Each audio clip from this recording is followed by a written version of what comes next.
Semenjak Hasto ditetapkan jadi tersangka, disitulah PDIP berusaha untuk membangun komunikasi dengan Bapak Prabowo. Bangun komunikasi atau lobby?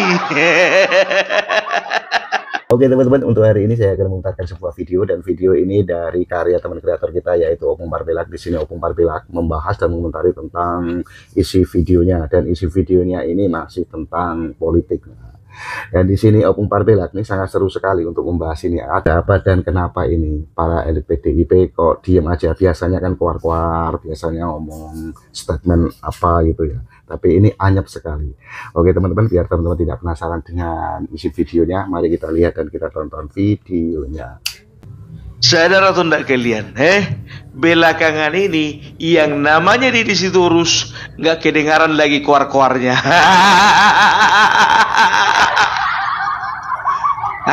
Coba perhatikan kalian, di media mana dia keluar-keluar. Di TikTok pribadinya aja, biar tahu kalian, udah nggak ada lagi postingan-postingan yang menyudutkan, yang menghina dan menyerang Bapak Jokowi. Nggak ada.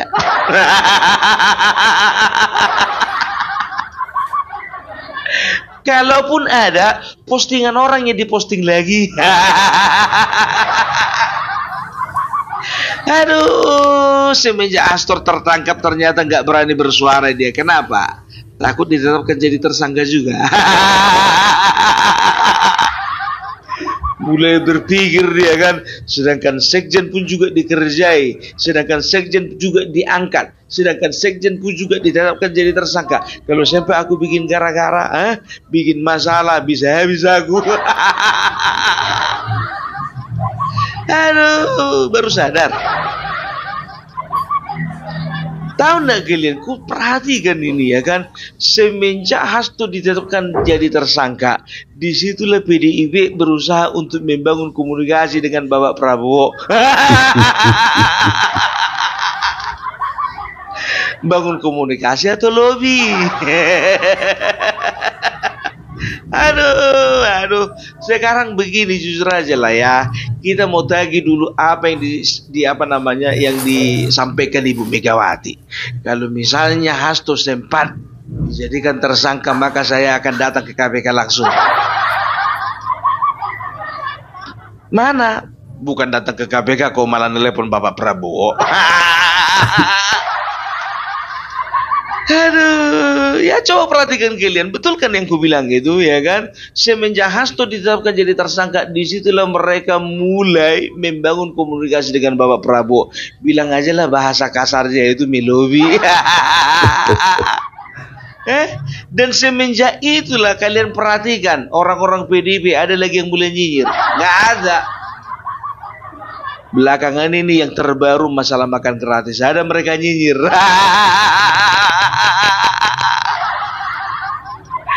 Nggak ada berani kan? Mana berani?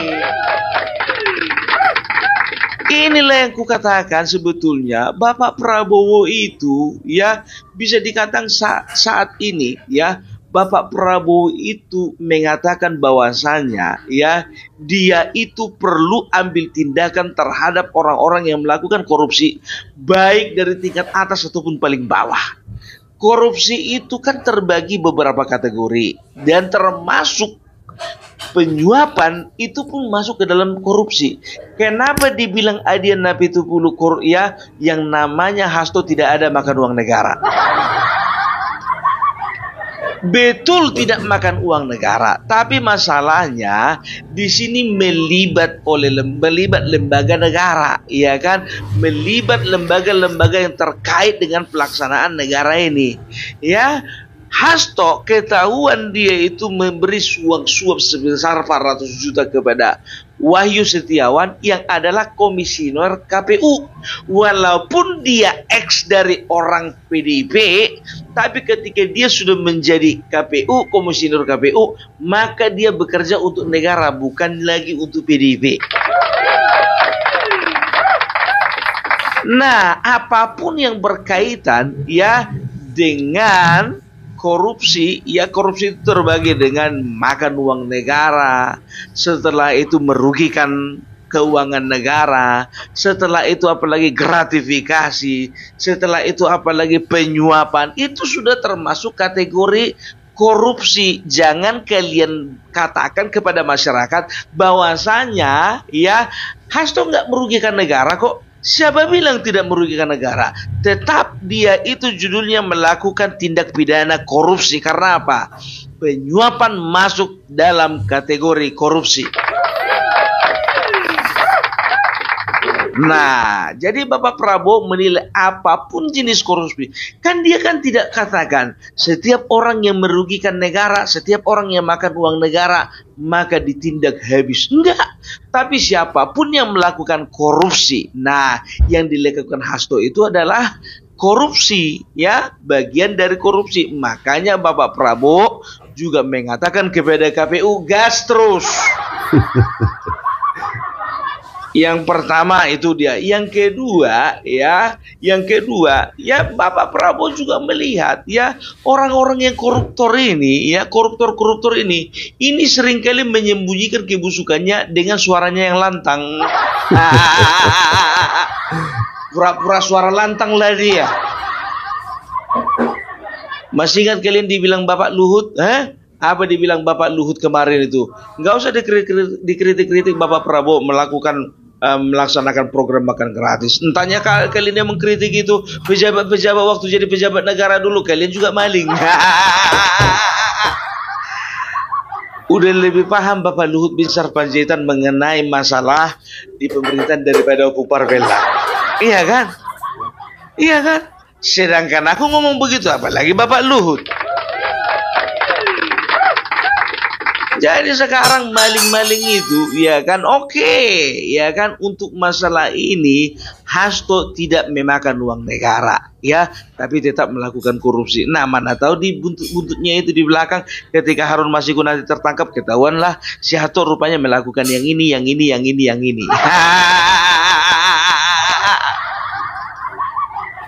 Yang belum nongol aja si Harun. Kalau sempat dia nongol dan dia ya bersedia untuk menjadi kooperatif gitu ya, kooperatif kepada KPK, ya kan, sehingga dia membeberkan kejahatannya ini, ya kan. Nah, ketahuanlah di situ semua. Apalagi mulut-mulut kayak si Hasto ini, jujur aja ku bilang ya, ini sangat meresahkan. Kenapa sangat meresahkan? Bukan berbicara tentang dia itu dia itu dihambat atau dihalang-halangi dalam melakukan hal-hal yang sesuai dengan cita-cita bangsa ini. Itu bahasa dia aja itu. Bahasa dia aja itu. Saya berjuang mempertahankan keadilan, saya berjuang untuk memperjuangkan demokrasi, saya berjuang untuk rakyat kecil, saya berjuang supaya suara rakyat tidak diintimidasi dan juga tidak dikibiri. Bahasa dia aja itu. Praktik di lapangan bagaimana kalian yang nilai? Ya, dia itu seolah-olah begini, kayak baru kemarin aja dia jadi dokter. Pakai bahasa-bahasa yang tinggi. Itu ada di disertasi saya. Nggak ada itu ya. Jadi biasanya orang yang terlalu banyak retorika, biasanya itulah koruptor yang paling hebat. Ya kita nggak tahu, kita kan nggak tahu. Aku bilang kan kita nggak tahu, mana tahu nanti. Ya, setelah Harun Masiku ditangkap ternyata ketahuan lagi kebusukannya si Hasto ini, berarti ternyata bukan cuma bagian kepalanya aja. Ikut ke badan-badannya sampai kaki tangannya juga busuk. Itu dia. Jadi Bapak Prabowo jujur aja gue bilang tidak mau diganggu dengan olah-ulah ya orang-orang seperti Hasto ini. Makanya manusia-manusia kayak gini ini perlu diamankan ini, ya kan. Makanya sebetulnya biar tahu kalian, kurasa ini menurutku ini nggak ada ampun lagi sama si Hasto ini ya. Karena apa? Karena Bapak Prabowo melihat ya ketika si Hasto ini memang betul-betul bisa diamankan, ya bisa diproses, maka kasus-kasus lainnya ini bakalan terungkap.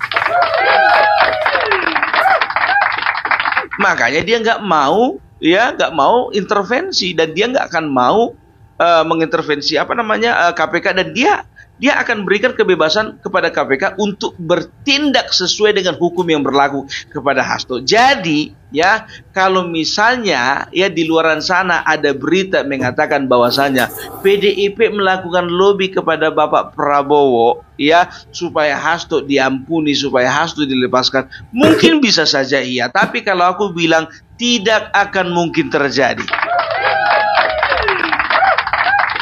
Nggak akan mungkin terjadi, nggak segampang itu. Bapak Prabowo itu bukan pemimpin yang murahan, dan Bapak Prabowo itu bukan tipikal-tipikal kayak Bapak Jokowi yang bisa disetir-setir. Apalagi Ibu Mega mengaku-ngaku sekarang sahabat. Bu Mega, aku harap ya perjanjian batu tulis kemarin itu menjadi pelajaran samamu ya. Perjanjian batu tulis item yang ketujuh mengatakan bahwasanya Megawati dan juga PDIP siap untuk membantu atau untuk mengusung Bapak Prabowo menjadi presiden di tahun 2009. Itu loh, 2009, bukan 2014 ya. Perjanjian itu 2009. Kalau 2009 itu Ibu Megawati mencalonkan diri ya. 2014 ternyata kau mencalonkan Bapak Joko Widodo. Ku bilang sama kau ya, dan ku bilang sama kalian, andai kata ini ingat ya, andai kata Bapak Jokowi figurnya waktu itu belum nampak, dan Megawati kala itu dia itu betul-betul memang bekerja sama dengan Bapak Prabowo, kurasa Bapak Prabowo sudah menjadi presiden tahun 2014. Itu dia, iya kan? Cuman kan masalahnya Megawati melihat ya sosok Joko Widodo kuat, dan kalau misalnya sosok Joko Widodo kuat, ini aku akan bisa setir, aku bisa lebih besar lagi powerku terhadap bangsa ini, kan begitu. Karena apa?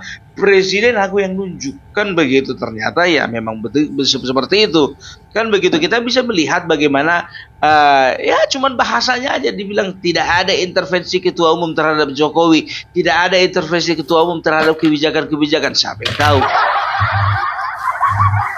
Sedangkan penetapan menteri aja pun juga Megawati katakan, masa PDIP cuma dikasih cuma segini, maunya banyak dong. PDIP cuma dikasih menteri cuma segini, aku mau. Nah, jadi dari sini kita bisa lihat, kita bisa nilai ya betapa rakusnya seorang Megawati.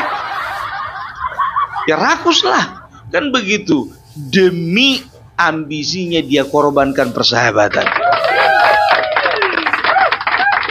Korbankan, makanya aku bilang ngaku-ngaku orang ini sahabat. Enggak. Makanya Bapak Prabowo itu bukan orang bodoh, itu dia itu seorang prajurit, dia itu jenderal, dia itu bisa berpikir mana teman yang bisa diajak untuk bersuka duka dan mana teman yang harus dijauhi. Alangkah bodohnya kalau Bapak Prabowo mengorbankan persahabatan dengan Jokowi, cuman gara-gara Megawati. Kalau ku bilang itu bongak bin bongak itu, goblok bin goblok, tolol bin tolol. Maksudnya apa? Ya, itu berarti kebodohan ganda. Iya. Gara-gara mendekat kepada Megawati, dia korbankan persahabatan dengan Bapak Jokowi. Orang gila pun tahu ya kepada siapa dia berbuat baik. Kalau misalnya ada orang ngasih dia makan, maka dia akan berbuat baik kepada orang yang dia ngasih dia makan. Itu orang yang kurang waras. Nah, ini seorang jenderal, dia pasti melihat bahwasanya saya bisa jadi presiden yang pertama karena endorse Bapak Jokowi, yang kedua karena Gibran efek. Ini yang apa? Yang apa namanya, nggak nyampe ke otak orang ini satu-satu. Ada pula lagi berita, ya kan, mengatakan bahwasanya mereka berusaha untuk menggeser Gibran. Kalah apa? Aduh, segampang itu.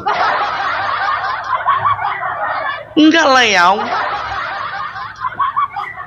Enak aja mengganti-ganti. Udah aku bilang sama kalian, andai kata Ganjar berpasangan dengan Gibran, bisa jadi mereka yang menang. Andai kata ya Muhaimin Iskandar dia jadi capres kemarin, jadi cawapresnya itu Gibran, mungkin juga dia menang. Kalaupun misalnya Amin Rais jadi capres, wakilnya Gibran, nah itu kemungkinan menangnya nggak ada.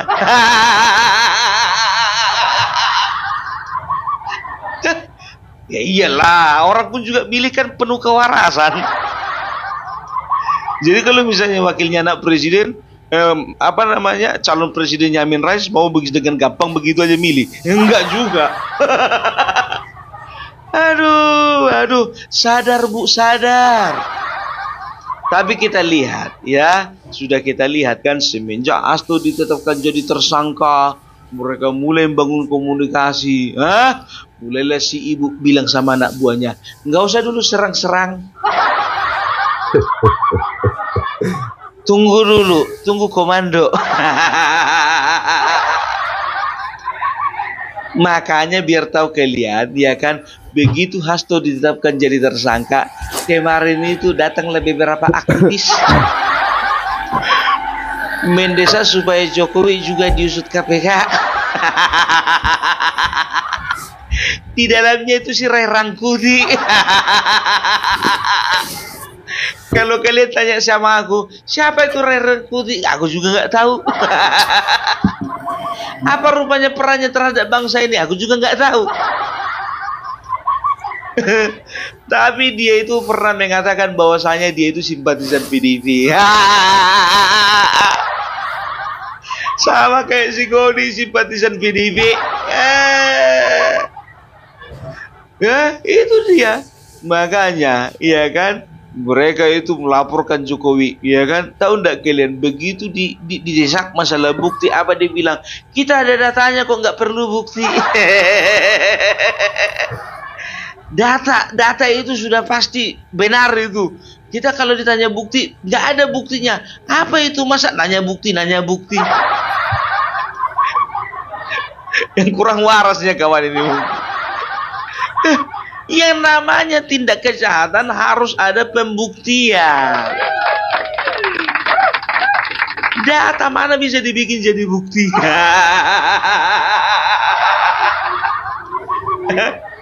Kayak inilah, ya kan, bukannya bilang apa, kau jurusan apa kuliah kemarin? Jurusan olahraga atau tata boga?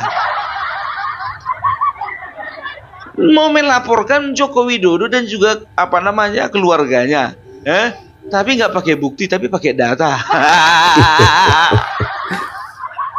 Enggak aja, ya kan. Sekarang ini biar tahu kalian, baru-baru ini kalau nggak salah baru kemarin itu, apalagi yang demo, ya, GMNI mendesak supaya Joko Widodo diperiksa KPK dan diadili.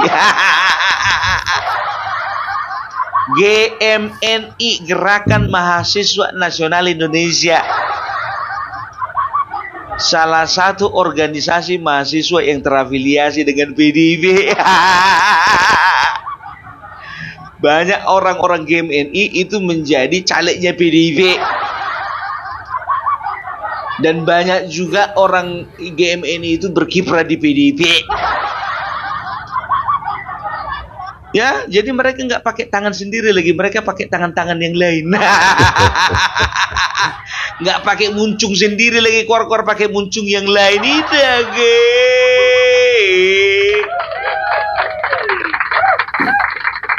bikin malu, ya kan? Coba dulu, bukannya bilang apa ya? Apa sih untungnya kalian serang terus Bapak Joko Widodo? Sekarang itu Bapak Joko Widodo sudah tidak lagi menjabat sebagai presiden. kalian itu kan selalu kukatakan selalu orang ini melakukan tindakan-tindakan konyol kan karena mereka itu berangkat dari sakit hati. Mereka ini kemarin itu biar tahu kalian masih punya mimpi-mimpi yang indah. Ganjar mimpi jadi presiden. Megawati bermimpi bahwasanya anggota masih jadi presiden. Dan mereka sama-sama bermimpi masih bisa menikmati ya kan fasilitas dan segala kenyamanan kalau misalnya Ganjar jadi presiden. Dia di situ sudah bermimpi dia menjadi menteri dalam negeri. Guntur Romli dia itu bermimpi jadi menteri agama. Ahmad Basara ya kan dia itu mimpi menjadi menteri ekonomi. Udah mimpi orang ini semua satu-satu. Ruth Sitompul, ya kan, dia itu sudah mimpi dia menjadi Menteri Pemuda dan Olahraga.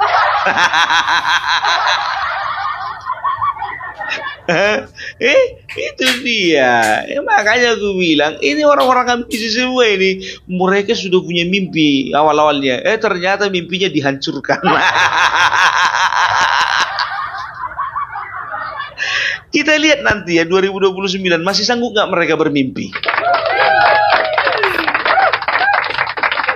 Ya itu dia. Makanya kalian ketika senang kalian nggak ingat kalian sama rakyat, begitu susah kalian teriak-teriak rakyat mana rakyat mana. Untuk pemilihan ketua umum pun juga kalian libatkan rakyat kalian sendirilah itu. Ya. Wah, jadi keputusan mengatakan bahwasanya kami semuanya sudah mempercayakan bahwa Ibu Megawati tetap akan menjadi ketua umum tahun 2025 sampai 2030. Rakyat masih memberikan kepercayaan. Rakyat. Kecuali kalau misalnya kalian bikin pemilihan ketua umum melibatkan rakyat secara umum, contohnya ya iyalah, ini kan enggak. Udahlah, persiapanlah kalian untuk kongres. Oke, jadi itu dulu dari Opung Parbilak ya. Mudah-mudahan pemerintahannya Bapak Prabowo ini tidak diganggu lagi dengan dengan orang-orang yang seperti si Hasto ini ya, karena apa? Sangat mengganggu, ribut gitu loh, ribut. Merusak konsentrasi. Salam Parbilak, salam NKRI harga mati. Oke teman-teman, terima kasih yang sudah menonton videonya. Itulah keseruan Opung Parbilak membahas dan mengomentari tentang videonya. Apabila teman-teman ada pendapat atau ada saran, silahkan komen di kolom komentar. Selamat beraktivitas, sampai jumpa di video selanjutnya. Sampai jumpa.